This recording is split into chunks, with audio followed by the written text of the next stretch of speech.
Kun sagalee bilisummaa Oromooti.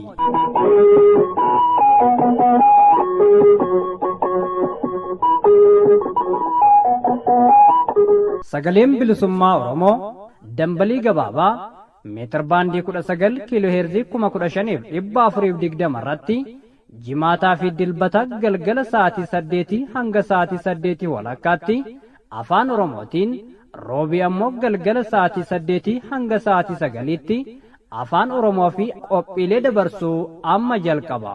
Kun sagalee bilisummaa Oromooti.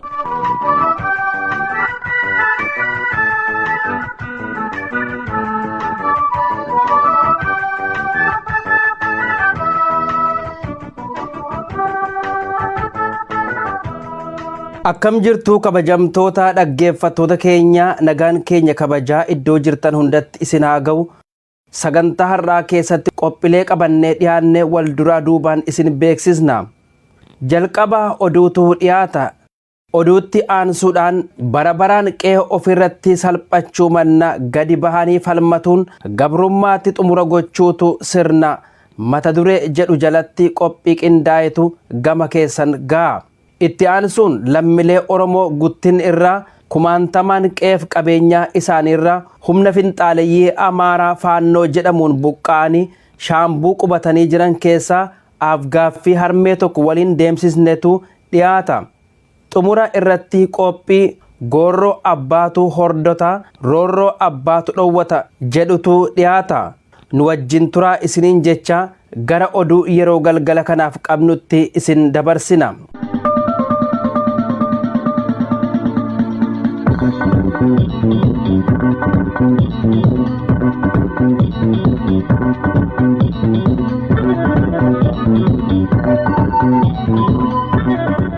Akkam jirtan dhaggeeffattoota keenya oduu yeroo kanaa qabnu isin dhageechisna. Oduu yeroo kanaa kan isin dhageechisu aan Shumburaa Odaati. Jaarmiyaan ABO haala Oromiyaa keessaa irratti muddee 17 2022 kaleessa marii hawaasaa gaggeessee jira. Marii karaa toora zuumiin qophaa'e kana irratti miseensonnii fi deeggartoonni dhaabaa hawaasni beektotaa fi hayyoonni Oromoo akkasumas kanneen waldaalee dubartootaa jaarmiyoota marabbaa abbootii amantii fi dhaalee hawaasa adda addaa irraa ta'an qooda fudhatanii jiru.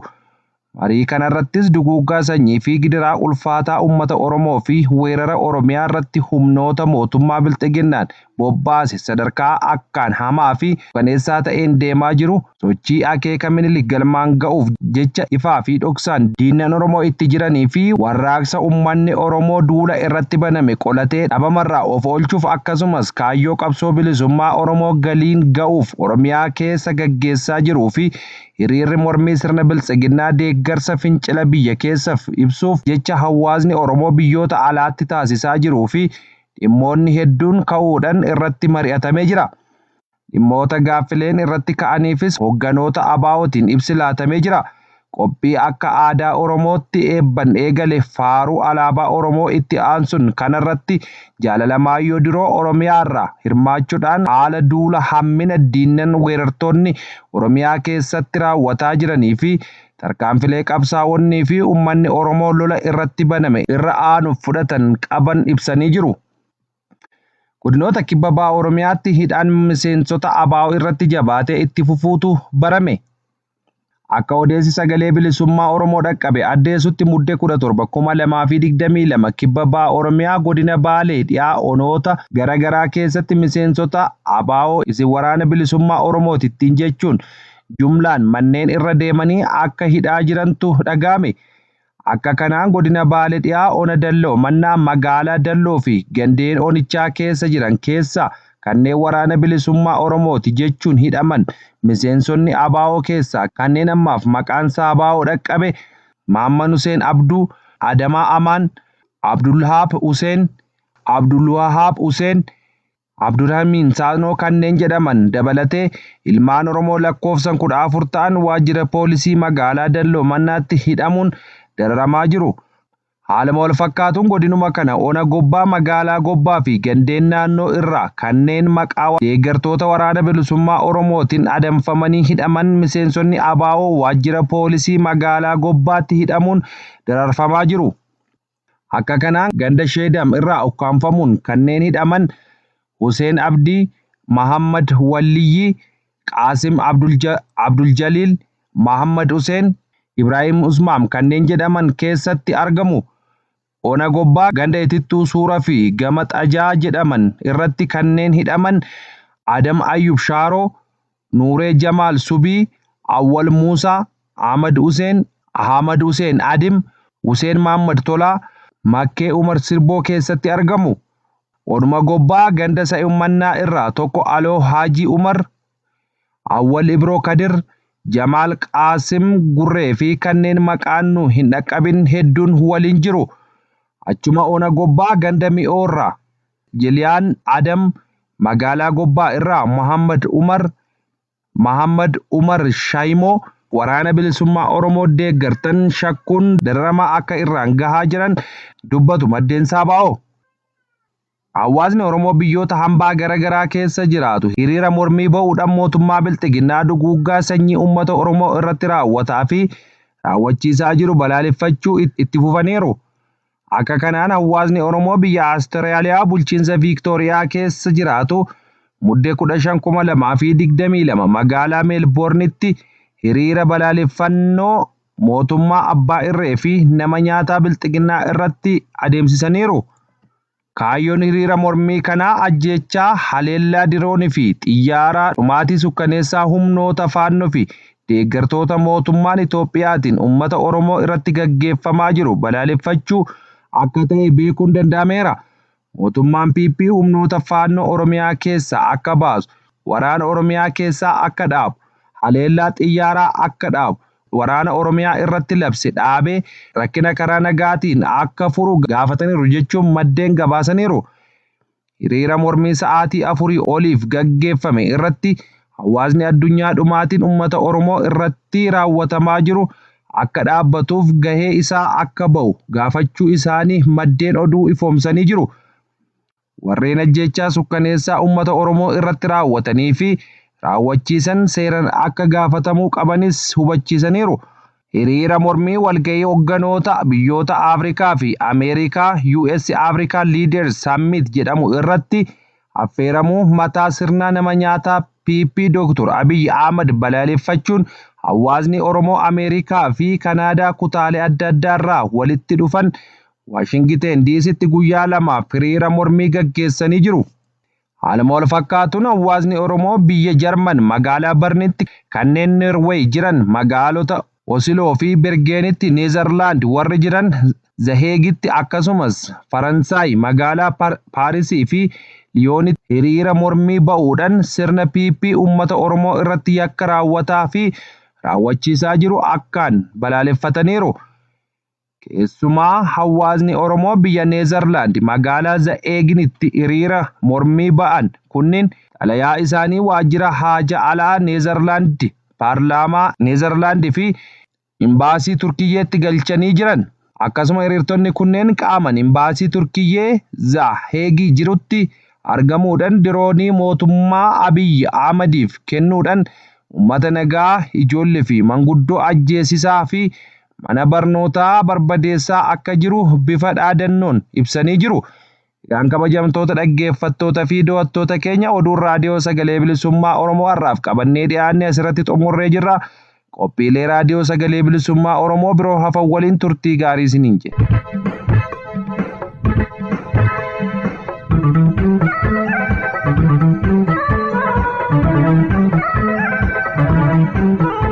Dhaggeeffattoota keenya kan dhagaa jirtan sagalee bilisummaa Oromoo sagantaa afaan Oromooti. Qophii keenya oduu isin dhageessisuun eegallee itti fufa. Amma itti aanee kan isiniif dhiyaatu qophii mata dureen isaa bara baraan qe'ee ofirratti salphachuu mannaa gadi ba'anii falmatuun gabrummaatti xumura gochuutu sirna jedhu ta'a. Kunooti.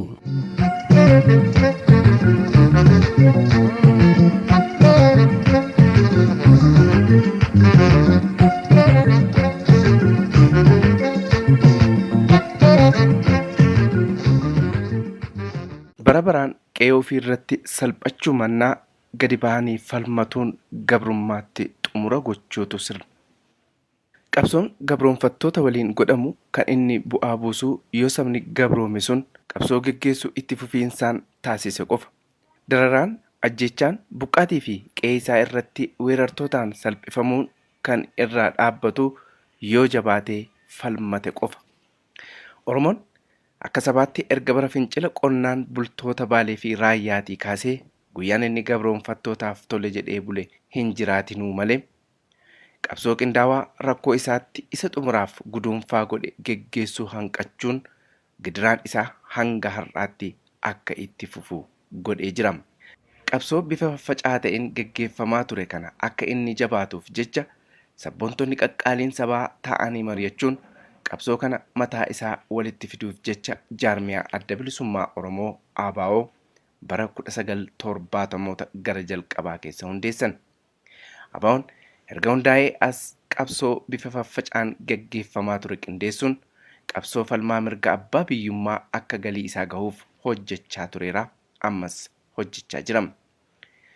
Diinnan Oromoo akka Oromoon qabsoo isaa qindeessee irree tokkummaan isaan hin falmanneef yeroo adda addaatti mata duree adda addaa uumanii tokkummaa sabichaa laaffisaa turan.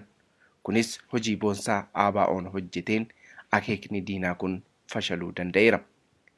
Addi bilisummaa Oromoo qeerroo dargaggoota Oromoo gurmeessuun akka isaan qaama qabsoo kanaa ta'an taasisuu keessattis hojii boonsaa hojjeteera. Kanaanis diina haga funyaan hidhate TPLF'n aangoorraa buusuu danda'eera. Diddaa uummataa qindeessuun mootummaa abbaa irree ofirraa kaasuun akka danda'amu seenaa biyya kanaa kan yeroo as galuuti.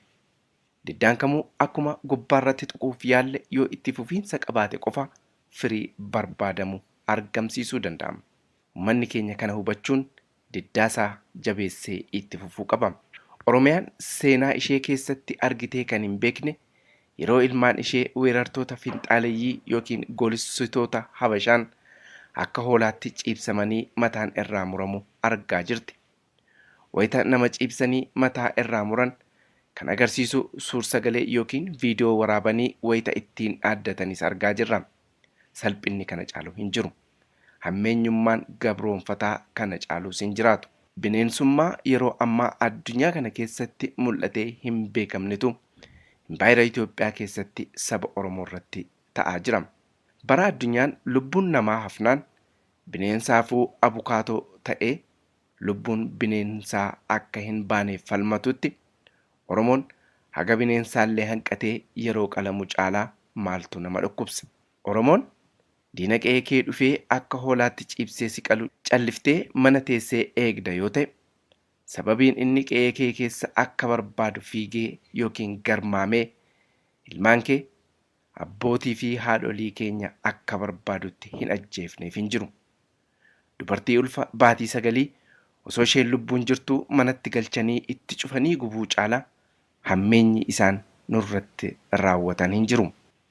Akeekni diinni qabatee gadi bahee kun uummata Oromoo lafa isaarraa balleessuu maqaan Oromiyaa jedhamu akka lamuu hin kaanetti dhabamsiisuudha. Kana kan mirkaneessu ammoo wayita isaan gadi bahanii dubbatan dhagahaa jirra. አማራ በሰላም መኖር የሚችለው ይሄ ኦሮሚያ ተብሎ የተመሰረተው ካርታ አፈራርሰን ስንወጣ የአማራ ልጅ አቋሙ ወለጋ የአማራ የዳሞት የጋፋት ምድር ስለሆነች ወለጋን ለቀህ ትወጣለህ ትለዋለህ ኦሮሞ። ilmaan amaaraa ejjennoon isaanii lafa isaanii Oromoon irraa fudhate deeffachuu kaartaa Oromiyaa jedhamu balleessuu kan jedhu ta'uu qaba. Wallaggaa fi Shawaan kan Amaaraatti kanaaf deeffachuu qabna jechuudhaan akkasitti dubbatu. ምንም ጥርጥር የለውም። ምክንያቱም አማራ ቀድሞ መሬቱን ወለጋ አማራ ነበር። ወለጋና የተለያዩ አሁን ኦሮሞ መጥቶ የሰፈረባቸውን የቀድሞ የአማራ መሬቶች በሙላ እንደገና ወለጋ የአማራ ለዚህ ቁርጥ መነሳት አለበት። እያንዳንዱ አማራ ሸዋን ለቀህ ውጣ ማለት አለባቸው ኦሮሞ። Kana milkeessuuf ammoo ilmaan Amaaraa kan jedhaman hundi kutatanii ka'uu qabu jedhu. Haga nuti lafa kanarra jirrutti biyyi Oromiyaa jedhamtu ijaaramuu hin dandeessus nuun jedhu. እኛ በህይወት እያለን ኦሮሚያ የሚባል ካርታ never gonna be exist. ኦሮሚያ የምትባል ሀገር መቼም አትመሰረትም። ኦቀኝ Shawaa fi Wallaggaan alas Baalee, Harargee fi Jimmaan illee biyya Amaaraati jedhu. finxaaleeyyiin Amaaraa kunneen. Kun fedhii lafa babal'ifannaa isaan qaban kan nutti agarsiisudha. Kana malees uummanni keenya yoo falmatee ofirraa hin deebifne gara fuulduraatti maal akka yaadaa jiran haasaa isaanii kanarraa baruun ni danda'ama. ባሌ የአማራ ሀገር ነው። ወለጋ የአማራ ሀገር ነው። ሐረርጌ ከነስሙ ጭምር የአማራ ሀገር ነው። ጅማ የአማራ ሀገር ነው። ጅማ የሚለው የጋፋት ነገድ ነው። የጋፋት አማራ ነገድ ስም ነው። የኦሮሞም ስም አይደለም። ከነ መለስ ዱረታን ፓርቲ የአዲስ አበባ ባለድራ ጀደሙ እስክንድር ነጋ yeroo tokko turtii miidiyaa tokko waliin taasiseen yeroo lola kaabaa jechuun Tigraay waliin jiru xumurre fuula keenya gara Wallaggaatti deebifanna jechuun dubbate.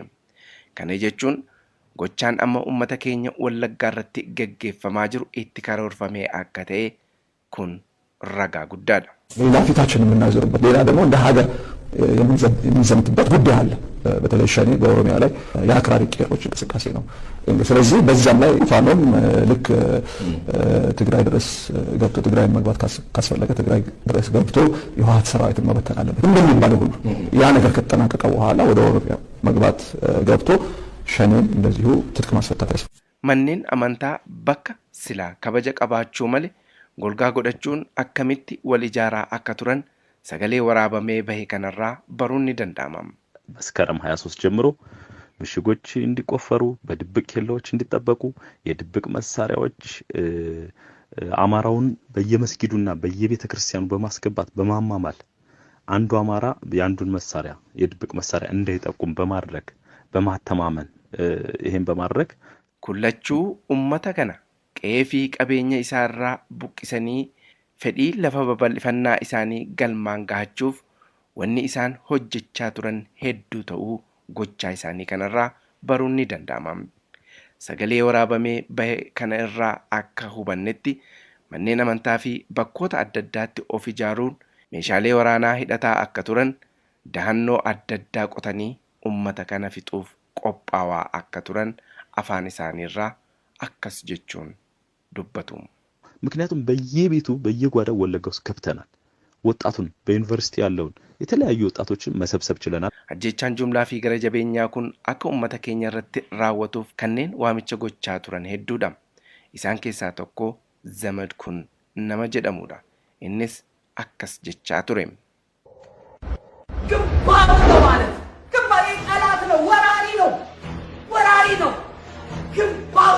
ግንባሩን በለው ባገኘው ነገር በቆንጨራም በምንም ግንባሩን እያልከው Egaan kana hunda kan kaafneef dararaan uummata keenya irratti yeroo ammaa gaggeeffamaa jiru akkaan ulfaataa fi qindaawaa ta'uu isaa hubachiisuu qofaaf. Uummanni keenya weerartoota akka sabaatti lafaaf qe'eerraa isa buqqisuuf wal ijaaree ka'e kana kan ofirraa ittisuu danda'u irree tokkoomeen ka'ee karaa danda'ame maraan ofirraa yoo qolate qofam. Sochiin Oromoo fi Oromiyaa dhabama irraa oolchuuf barattoota Oromootiin jalqabamee yeroo ammaa biyyoota addunyaa bakkoota ilmaan Oromoo jiran maratti tarkaanfatee jira. Duguggaa sanyii ajjechaa fi weerara Oromiyaa irratti mootummaa nama nyaataa fi nama qalaa sirna PPP kan inni ijaaree Oromoo irratti bobbaasu goolisituu faannoon gaggeeffamaa jiru balaaleffachuun sagalee diddaa dhaggeessisaa jiru. Joe Biden! Shame on you! Shame on you!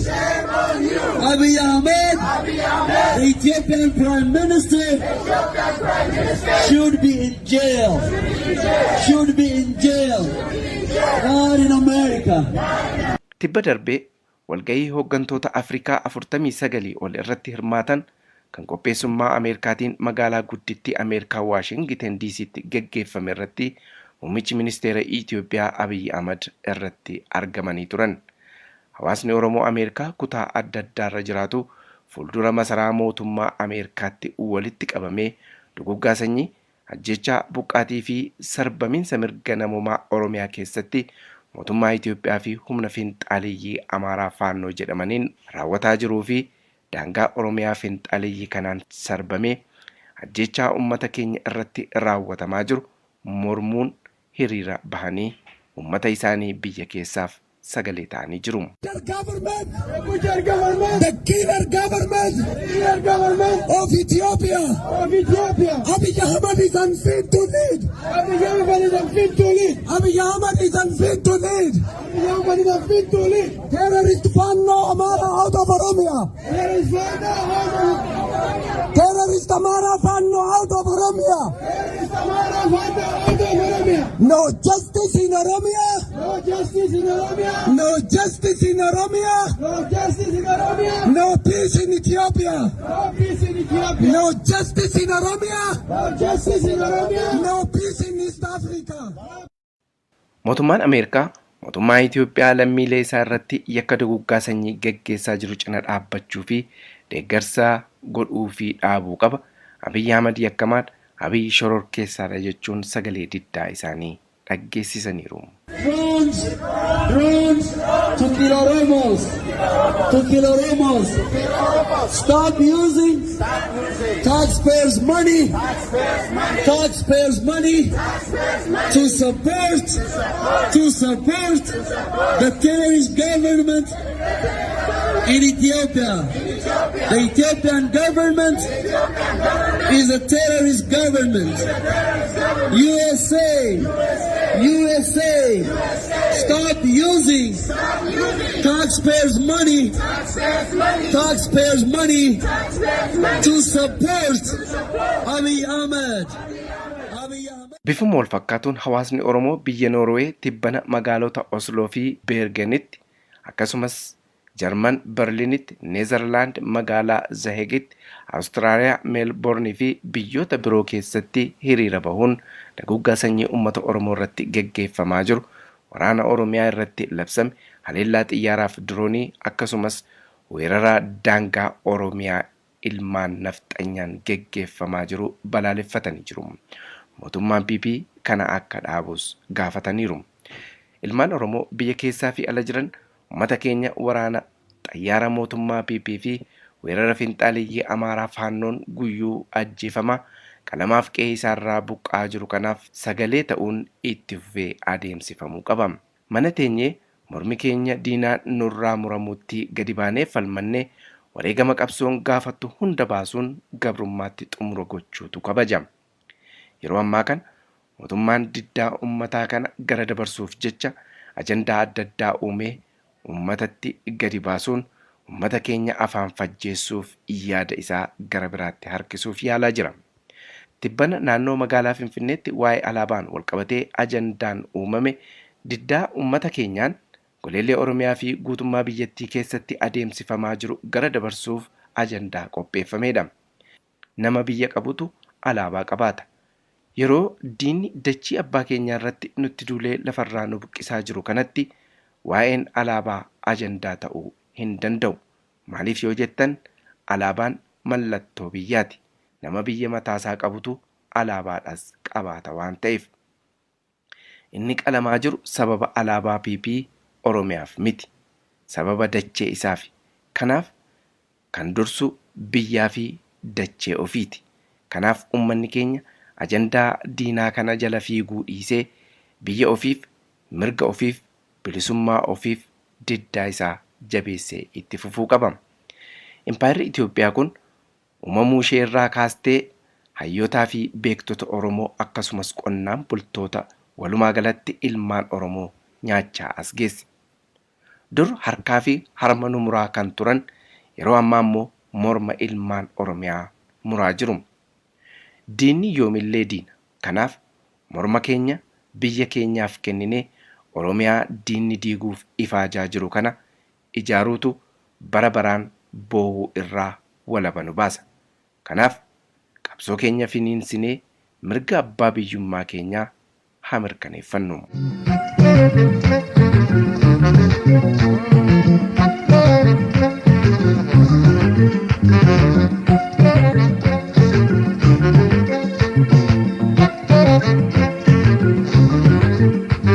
Maaluma sabni Oromoo walii galee fincilee lolee maal qaba diinaa samoo gaafa tokko saba saambulee maaluma sabni oromoo walii galee fincilee lolee maal qaba diinaa samoo gaafa tokko nama saambulee.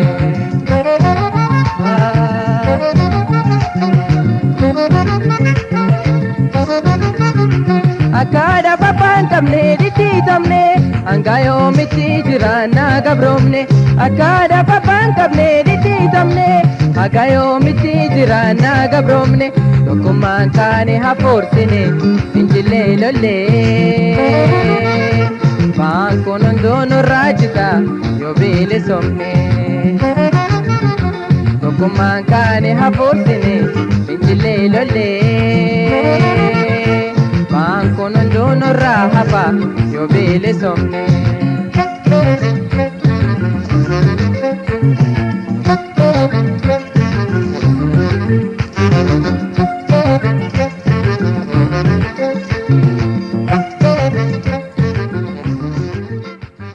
Hordoftoota keenya qophii keenya akkuma itti fufetti jira. Lammileen Oromoo guttiin irraa buqqaanii shaambuu qubatanii jiran keessa haadha Oromoo tokko dubbisnee jirra kunooti.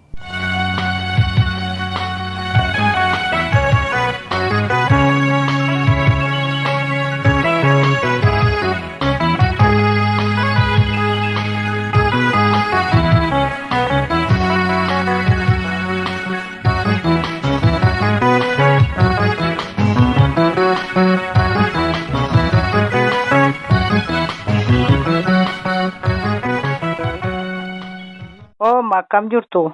Nagaa keessanii? Galata Rabbii baga jiraattan. Nameen gooftaa galata nagaa keessanii sin? Naguma galata saamee miidiyaa irraan isinii bilbilaa jira haaluma keessan haala keessa jirtan isin dubbisuufanii. Akka odeessa qabnutti isin maatii keessan irraa buqqaatanii maatiin kaan isin jala ajjeefamee ofii lubbuudhaan baatanii mana keessan gadhiistanii bakka biraa akka jirtanitti odeessaa arganneeti. Mee eessarraati ka buqqaatanii amma hoo eessa jirtu? Nuti aanaa jaardagaa jaartee taaneeti gandi keenya immoo Jaanjimmar jedhama. Achirraa barreen gaddaa Hidaar 22 mana keenya gadhiisnee jaarteetti baqanne godee aanaa keenyatti. Yeroo sanatti abbaa manaa mucaa kana walloon otoo bakkee barrii jedhama gani eega namni wal yeroo hojiin hojjetamu to eeguu isa ajjeesan achitti. Barreen gaddaadhaa kan ajjeesan. Hidaar 20 gaafa Hidaar 22 baqannee to jirruuti. Eeyyee. Saabsii sassaabbanne jennee immoo gaafa Gimboot 7 immoo isa ajjeeste. Eessaa sassaabbachuuf turtan silaa? Dakichuma Jaanjimmar sanaati ganda keenya sanarraati sassaabbanneetuma jirru egaa nuti walakkaan ol baaneetu jiru immoo horii qabatee dakota jiru achi iddoo eeguu horii sanattis ajjeeste. Lafa duraan buqqaatanirraa qe'ee keessan sanarraa waa walitti qabachuu dhaxxanii achitti kadu'e. Achumarratti magaala horii yoon fide hin sheeqqatu je'eetu achi qabatee jiruuti. Inni achitti du'e daa'ima qabannee nuti ol baanee jaarteerra jirra.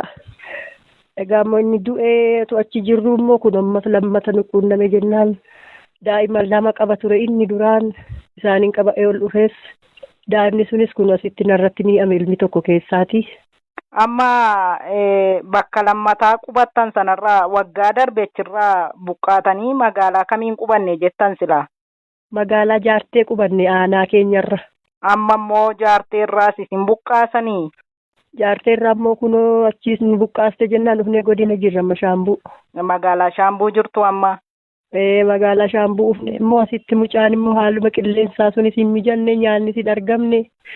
Kanumaan qabame mucaan waggaa 5 na jalaan du'e mucittii masanaa hammucaa hangafa mucittii hanko. Kan intala keessaniiti jechuudha. Abbaan warraas ka du'e kan intala keessaniiti daa'imis ka du'e kan intala keessaniiti. Kan intala kosanaa. Ela horii bakkee fuuldurasaatti naqateeti. Ofiisaa immoo gaara jala jirti jarri waan ta'eef gaaricharra irra keessa isaa taa'aa jira. Karaa duubaa dhuftee tonni hin argiin isarra baate isheen. Horii eega jechuudha. Horii fuuldura isaatti naqateeti barrii irra qabatee jiran immoo barrii eegama jedhama akka biyya keenya sanaatti.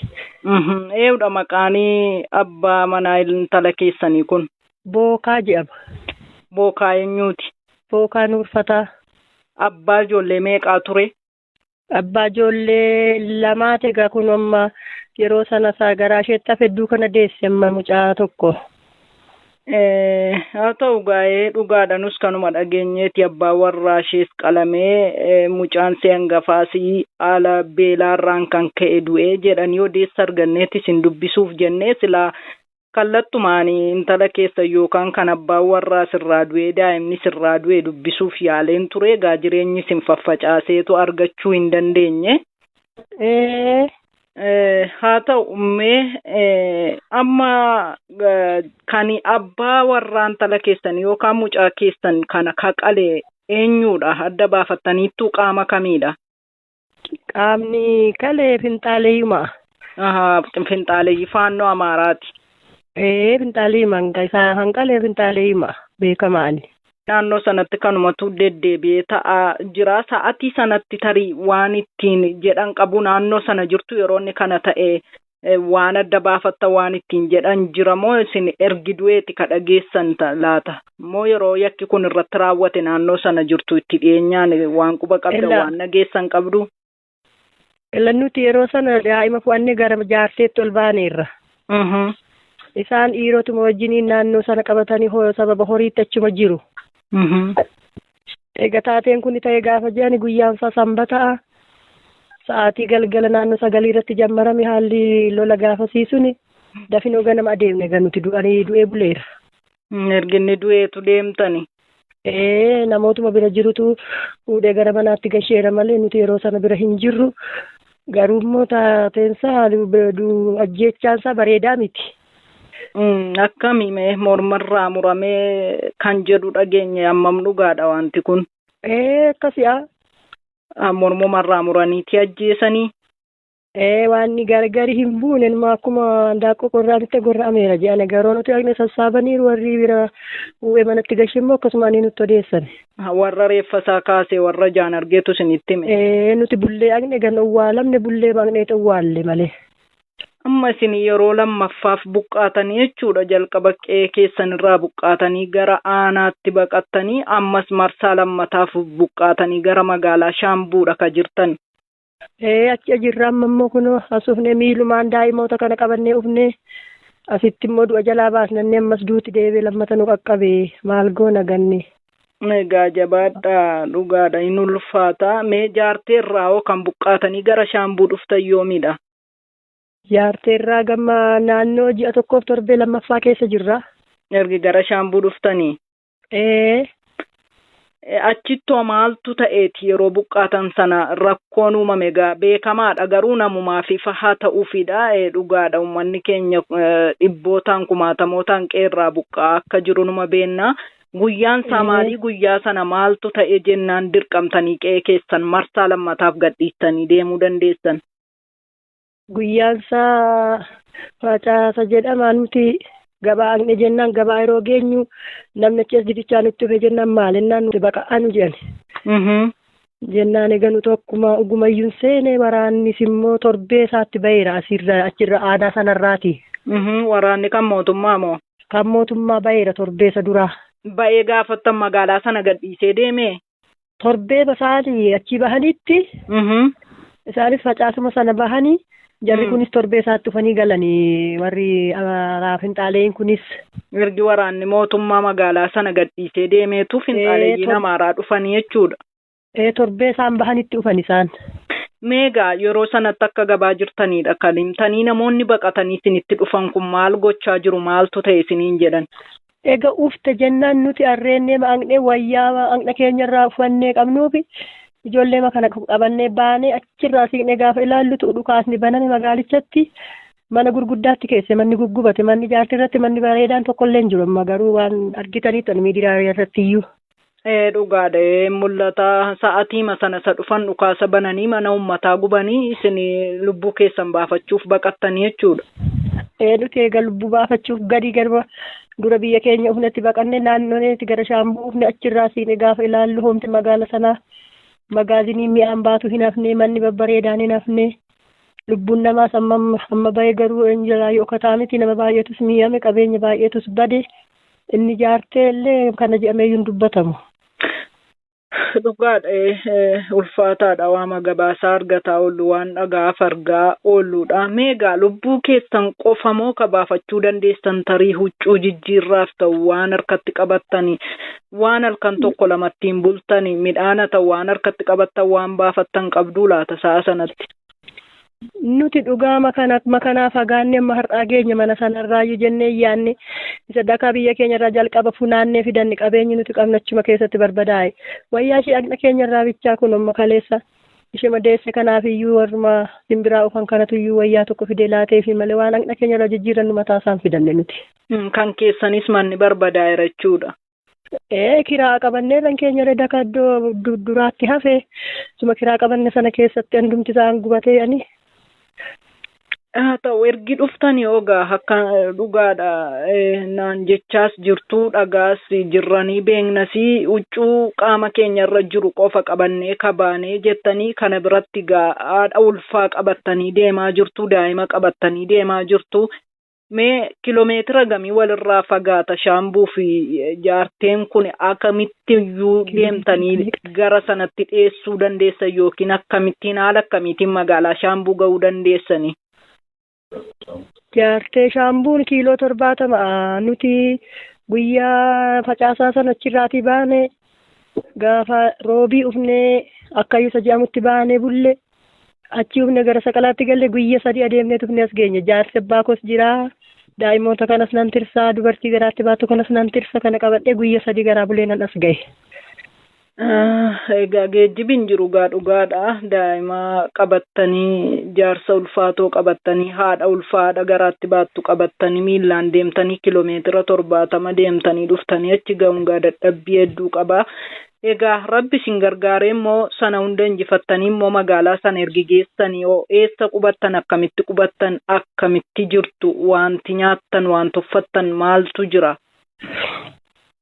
Wanta uffanni waan nu laataniiran hin qaban ishuma ofii keenya butannee baanee sana bichaarraa alatti nyaatas immoo gaafii arganna gaafii inni olla katamaamatti baanee waan tokko jennee mashayima kana faa qammasna malee nyaanni gahaa nun argamu iddoo qubanne kanattis.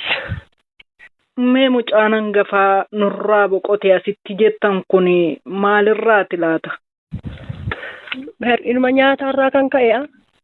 Nyaatuma dhabuurraa kan ka'edha. Darbee immoo lafti isaa iddoo inni qubachiisaniidhaan lagarraa hin qorra iddoon isaa mijataa miti nyaanni akka garaan taane qilleensattis wallaaleema guyyuma 2 dhukkubsateen. Dhuftanii guyyuma 2 dhukkubsateetu boqote jechuudha. Maakoo dhugaa dubbachuuf hedduu ulfaata hedduu nama gaddisiisas. Harmeen kunoo lafti isin qubattanii jirtanii amma iddoo hin taanedha jettanii. Lafa sanatti deessuun ciniinsifattee da'uun baay'ee ulfaata. Lafuma gaariittuu mana ofii keessatti iyyuu deessuuf ulfaataadha. Haalli da'umsaa haala gaariin ta'uu dhiisuu malatti ulfaachuu mala. Akkam ture mee akkamittiin hiikamuu dandeesse deessuun kun haalli naannoo sana ture akkam iddoon ciisichaa wanti isheefillee haga tokko mijatu firaashuma lafa buufachuullee haa ta'u wanti xiqqoo ishee mijate jira. Mana yaalaatti bilbillee ambulaansiin dhuftee fuuteeti.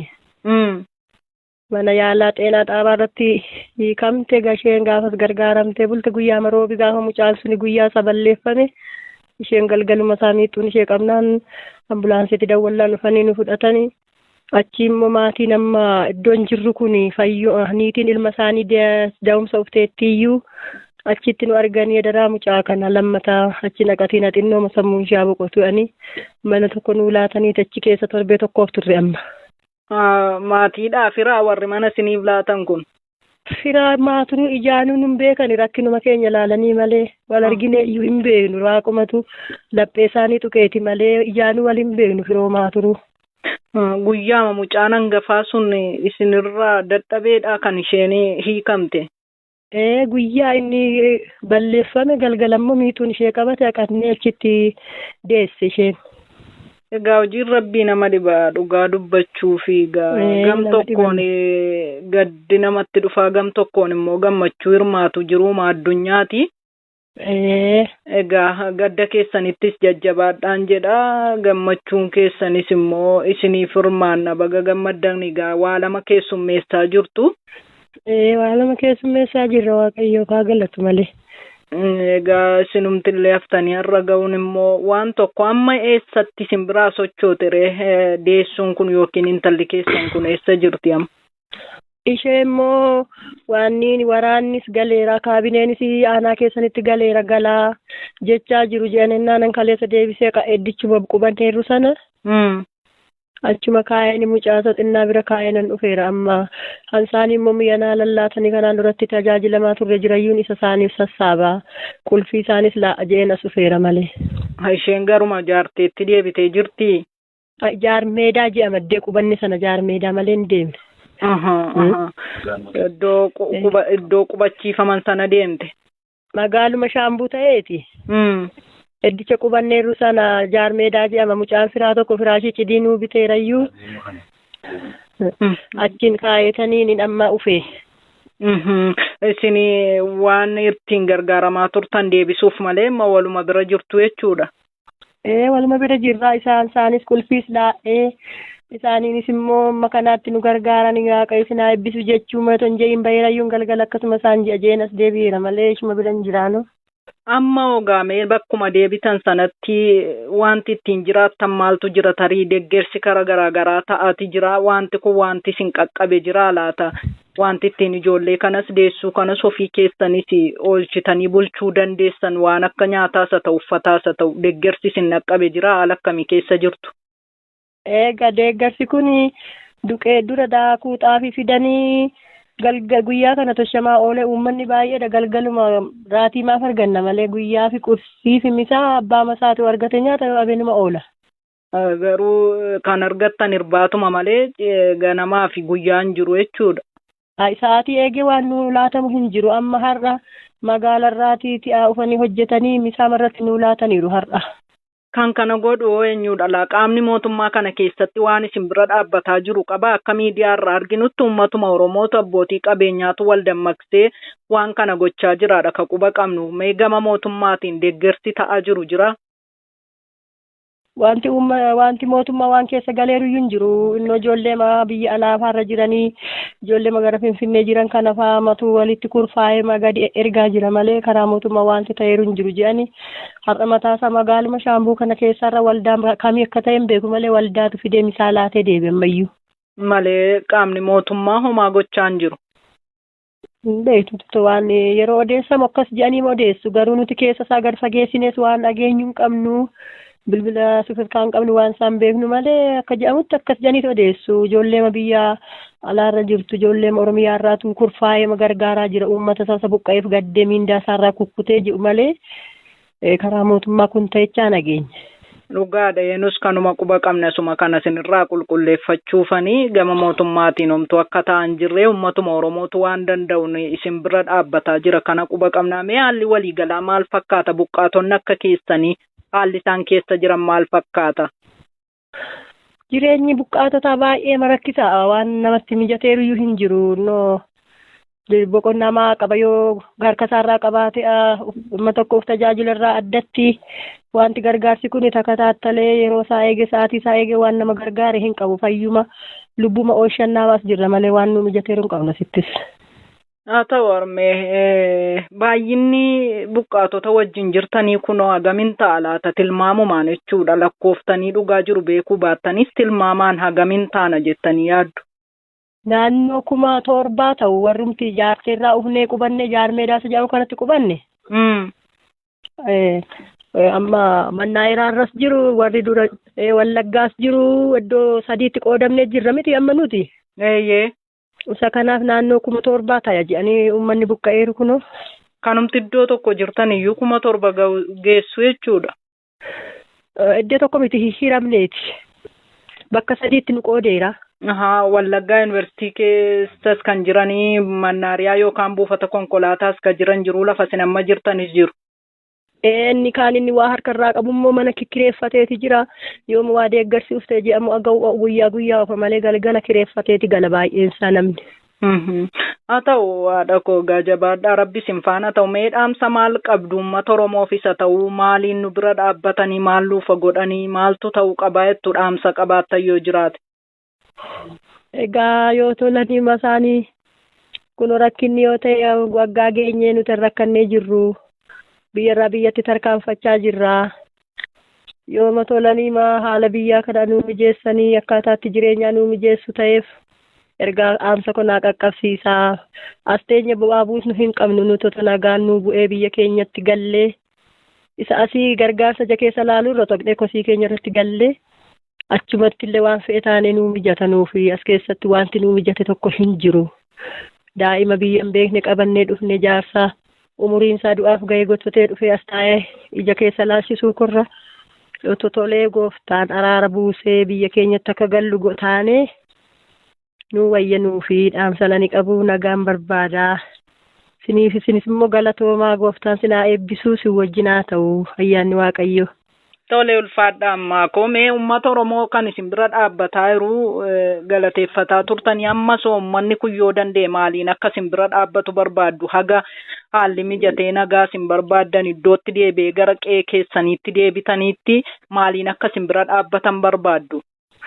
Deeggarsa maalii qabna ree kun oddoo mooqatti manarraa manatti darbine har'a ganuti lubbuumaan jirra jedhamna malee jireenya maal qabna iyyuuti maaliin barbaannu deeggarsa mootu arganne ni barbaanna. Otoo gallees har'a godoo ayyuu fayyaatti galanii jiraatanii manni keessan barbaachisu eenyu jalaayyuu badaa miti. Otoo danda'amee deeggarsa ni barbaanna waan arginees hin qabnu nuti akka jaartirraa ufnetti fayyuma akunu lubbuuma keenya oolshanne jennee tasteenya malee.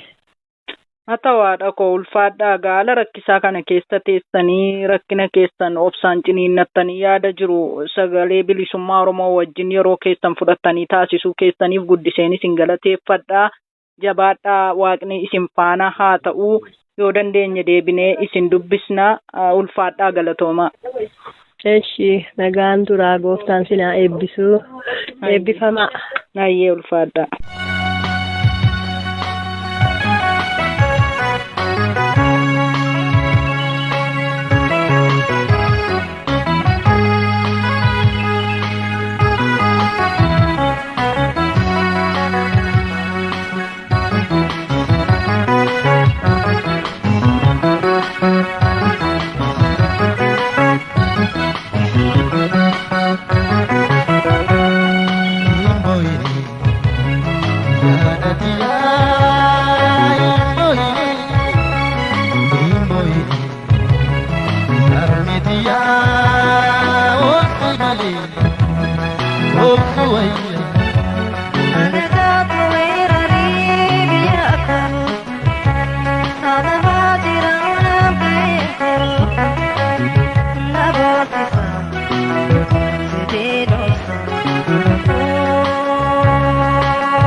Mali, oh,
Hordoftoota keenya qophii xumura irra geenye jirra.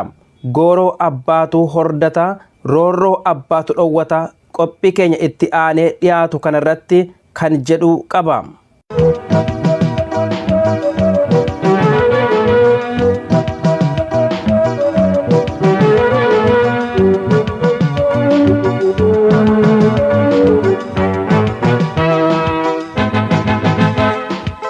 Goorroo abbatu hordata, roorroo abbatu dhowwata.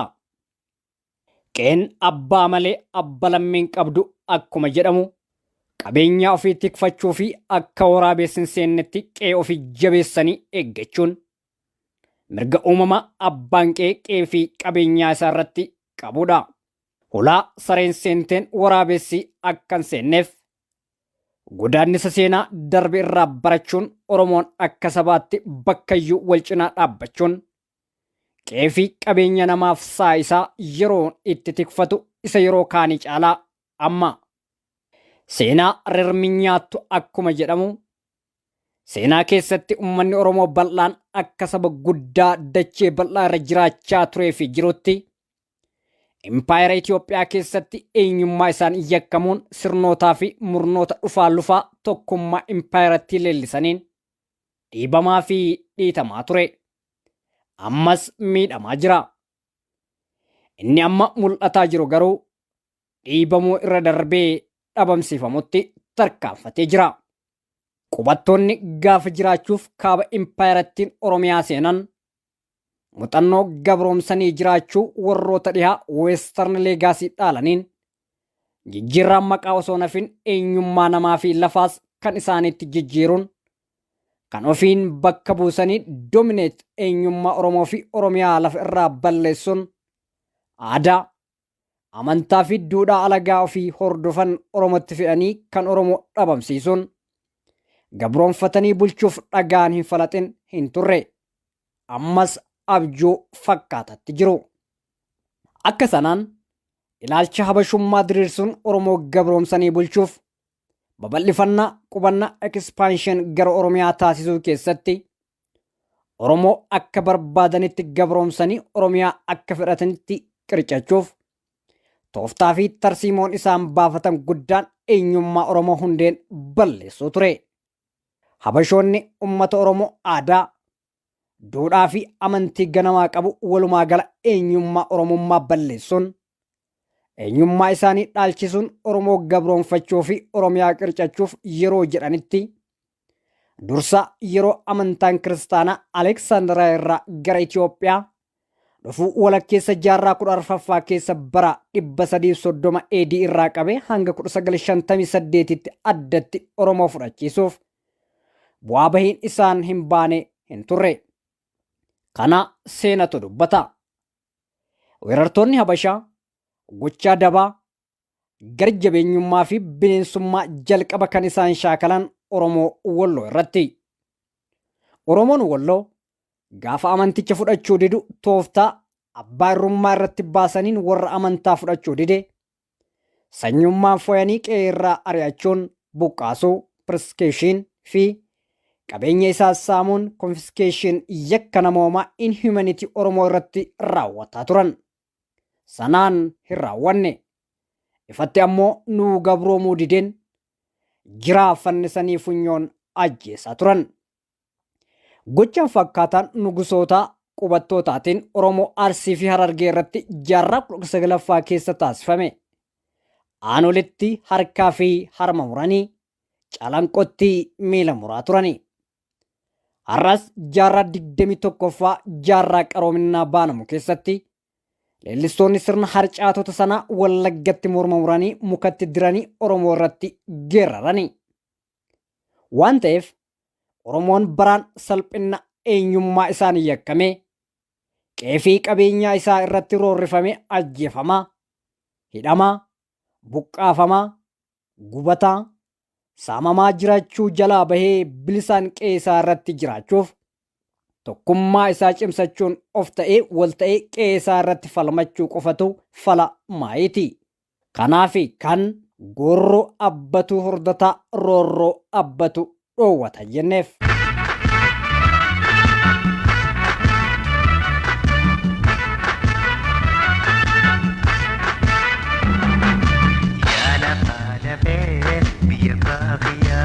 Akan dubbatu yaa Oromiyaa obsisiif gayaa. Yaa lafaa lafee biyya baaqiyyaa akan dubbatu yaa Oromiyaa obsisiif gayaa.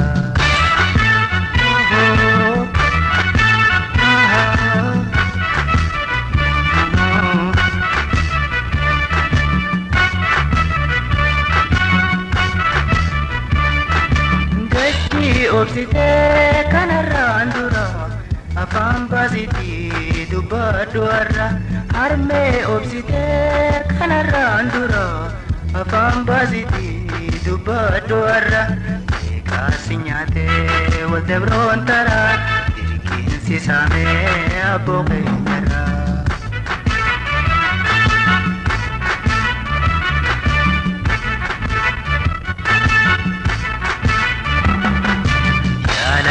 Lafee biyya baaqiyyaa hakan dubbatu yaa Oromiyaa obsisiif gayaa. Yaa lafee biyya baaqiyyaa hakan dubbatu yaa Oromiyaa obsisiif gayaa.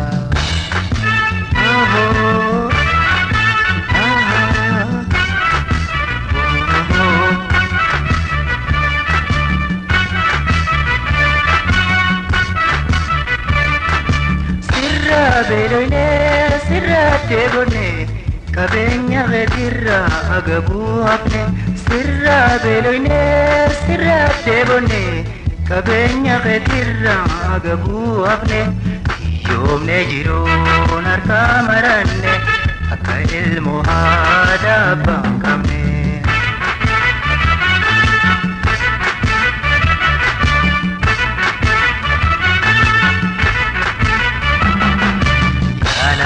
Lafee biyya baaqiyyaa hakan dubbatu yaa Oromiyaa obsisiif gayaa.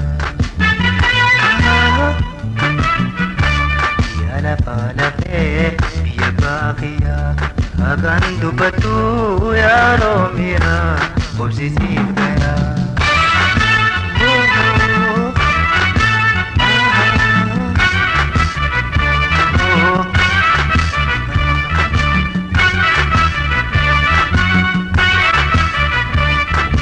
Harkoota gabrummaa nurra naqaa Itoophiyaa simoof gaasanii maqaa harkoota gabrummaa nurra naqaa Itoophiyaa simoof gaasanii maqaa maqaan kee awwaalameerraan dura gurralleen dhageettiin tahee dharraa.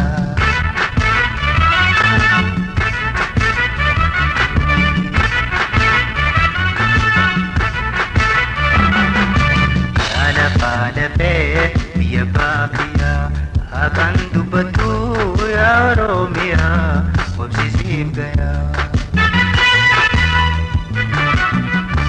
Yaa lafee biyya baaqiyyaa hakan dubbatu yaa Oromiyaa obsisiif gayaa.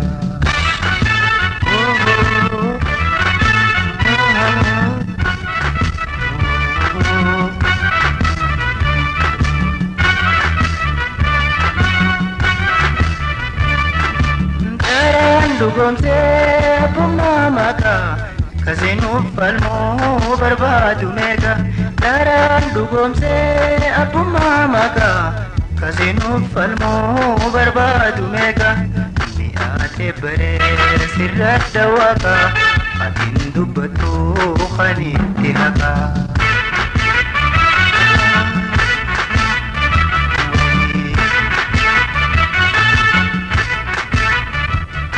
Egaan daawwattoota keenya sagantaan keenya irraa qabannee dhiyaanne kanumaan guduunfinee jirra. Sagantaa keenya roobii dhufuun hanga walitti deebinutti nagaan nuuf tura. Injifannoon uummata Oromoof.